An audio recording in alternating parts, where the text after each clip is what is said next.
Yvonne! Oh, Gusto mo bang i-check yung mga client list na to? Baka sakaling may mabentahan ka. wala bang may-ari nito? Wala. Last year pa nga to, alam mo, nakatambak lang yan dyan. Kasi ito yung mga listahan ng mga kliyente na mas matigas pa sa adobeng wag kumuha ng insurance. Dami yun. Sigurado ka ba? O, check mo pa. Ako nga kumuha din, no. Baka sakaling may mabentahan ako, malay mo, diba? Sige, malay mo nga, di ba? Salamat ha. No problem. Good luck sa akin. Sige.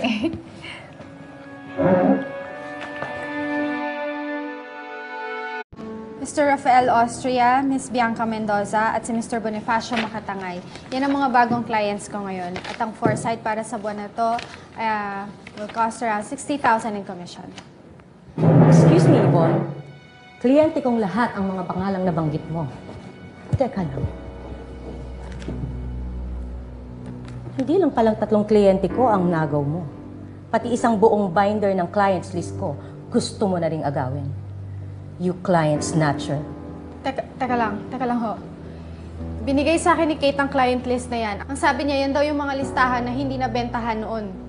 Kate, alam mo ba na kay Miss Girlie yun? Bakit mo binigay sa akin? Huwag mo naman ako idamay dito, Yvonne, dahil wala akong binibigay na client list sa'yo. Sinungaling ka, binigay mo sa akin yun.